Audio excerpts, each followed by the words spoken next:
Muy buenas tardes, profesor. Nosotros junto con mi grupo le presentaremos el caso clínico número 3, referente a perfil lipídico y perfil enzimático cardíaco. Los integrantes son Joaquín Torres, Manuel Salazar, Carlos Riquelme e Ilian Geldres. Docente, Dr. Pablo Letelier. Presentación del caso. Don Roberto Espinosa Zamora, de 58 años, llega al servicio de urgencia en el Hospital de Nueva Imperial, puesto que al levantarse hace unas 2 horas atrás aproximadamente, comenzó a sentir repentinamente un dolor opresivo en el pecho, cuello y mandíbula. Al examen físico se encuentra afebril, pálido y sudoroso, con una presión arterial de 152/104 miligramos de mercurio, peso de 84 kilogramos y 1,62 metros de estatura. Además, presenta síncope. Su pareja relata que no realiza actividad física, que fuma alrededor de 10 cigarrillos al día desde que tiene 20 años y que bebe solo socialmente. Además, comenta que Roberto es malo para tomar remedios, por lo que no se controlaba de forma adecuada su hipertensión. Se le solicita un perfil lipídico de colesterol total, HDL, LDL, VDL, triglicéridos, además de LDH, CK total y CKMB. Los datos importantes van a ser que su índice de masa corporal es de 32, cuenta con obesidad, tabaquismo, hipertensión, sedentarismo y no se toma debidamente los medicamentos. El electrocardiograma mostró un supradesnivel del segmento CT de 2 milímetros al medirse a 80 milisegundos desde el punto J. Ante estos resultados, es derivado al Hospital Regional con diagnóstico de angina inestable. Don Roberto es tratado con oxigenoterapia, propanolol, endovenoso, inhibidores de la ECA y heparina. Sin embargo, el personal médico no logra estabilizarlo, por lo que fallece luego de 2 horas de su admisión. Dentro de esta diapositiva se observan los datos obtenidos por nosotros dentro del trabajo de laboratorio, en el cual realizamos el perfil lipídico y el perfil enzimático cardíaco. El colesterol LDL nosotros los calculamos a través de la fórmula de Friedwald, el HDL lo hicimos por el método de precipitación, el VLDL lo calculamos a través de los triglicéridos divididos por 5 y en el perfil enzimático la CKMB no la realizamos. Ahora en esta siguiente diapositiva se ve una gran diferencia entre los resultados que obtuvimos y los entregados por el docente. Dentro de esto pueden existir diferentes factores que pudieron influir en nuestros resultados, como errores aleatorios y sistemáticos. Además de cabe recalcar que el perfil cardíaco nosotros no lo realizamos en el laboratorio. Preanalítica.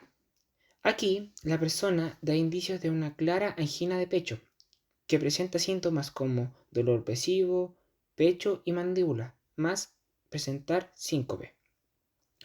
Aquí, la persona nos relata que no toma sus remedios adecuadamente, además de ser un fumador constante y no realizar alguna actividad física, o sea, sedentario. Aquí, para las tomas de muestra, el paciente al menos debe evitar el consumo de alcohol en 24 horas. También podemos decir que el paciente estaba en ayunas, ya que estaba recién levantado, y para la toma de muestra correcta, esta debe ser al menos de 12 a 14 horas. También se debe evitar el torniquete por mucho tiempo cuando ya se tome la toma de muestra, y la postura del paciente correcta debe ser sentado. Em, También al menos se debe obtener 4 ml de sangre venosa en caso de emergencia, usar un tubo verde con heparina como segunda opción, con 3 ml, como es en el caso del paciente. También se debe identificar la muestra del paciente con el nombre y sus 2 apellidos. Cuando ya se envíe el transporte de este en el hospital, este debe ser a temperatura ambiente. Cuando ya se centrifugue, el suero debe estar libre de hemólisis, y la sangre se debe separar a menos 4 horas antes. También el suero se debe proteger de la luz directa. En la parte analítica nos debemos fijar o considerar materiales de vidrio que no hayan sido limpiados adecuadamente, debido a que los detergentes pueden afectar a la precisión de esta. También hay que considerar la técnica de medición, utilizar un correcto pipeteo y seleccionar el método de medición apropiado. También, si se aplica la fórmula de Friedewald, asegurarse de que de que no existan kilomicrones en la muestra y que los triglicéridos sean inferiores a 400 miligramos por decilitro. También hay que verificar que el paciente no presente una hiperlipoproteinemia de tipo 3. Por último, hay que fijarnos en la preparación de la muestra. Si se emplea un tubo para suero con tapa roja, dejar reposar durante 15 minutos para permitir la coagulación. También hay que centrifugar a 3500 RPM por 5 minutos y extraer cuidadosamente el suero.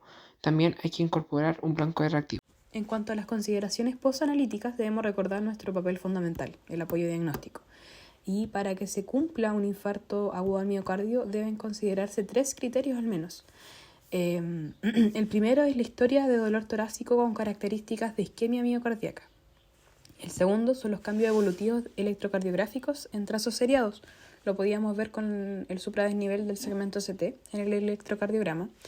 Y la elevación y caída de marcadores de daño cardíaco, o sea, de daño miocárdico en el suero. Acá veíamos reflejada la mioglobina que estaba alterada, la proteína fijadora de ácidos grasos cardíacos, CK, entre otras. Dentro de los datos que nosotros obtuvimos, además de analizar minuciosamente el caso, nosotros llegamos al punto de que la persona tenía la enfermedad llamada hiperlipidemia mixta, el cual aumentaba tanto el colesterol como los triglicéridos. Esto debido a los malos hábitos de vida que la persona tenía, destacando principalmente que la persona fumaba desde los 20 años. Además, malos hábitos alimenticios que se reflejaban con el peso de esta persona. Esta patología de base que presentó el paciente hizo que se formara una placa de ateroma en una arteria coronaria, lo cual eso se complementó con el perfil lipídico que se presentó. Ahora podemos dar por hecho que al tener esto a la persona se le llegó a formar un trombo en esta placa de ateroma que tenía, lo cual llegó a provocar un infarto agudo al miocardio, lo cual se pudo haber complementado con los signos y síntomas que presentó la persona, además del electrocardiograma. Antecedentes epidemiológicos. Paciente contaba con una hipertensión no controlada, no tomaba la medicación respectiva, era un fumador compulsivo con historial desde los 20 años, contaba con obesidad, no hacía ejercicio, bebe, pero solo socialmente. Paciente cuenta con un mal estilo de vida en sí, haciendo que tenga más riesgo para contraer algún síndrome coronario agudo. En cuanto a la fisiopatología de nuestro caso, tenemos que el colesterol LDL, el colesterol de baja densidad, se va a acumular en las paredes de un vaso sanguíneo, produciendo una placa aterosclerótica.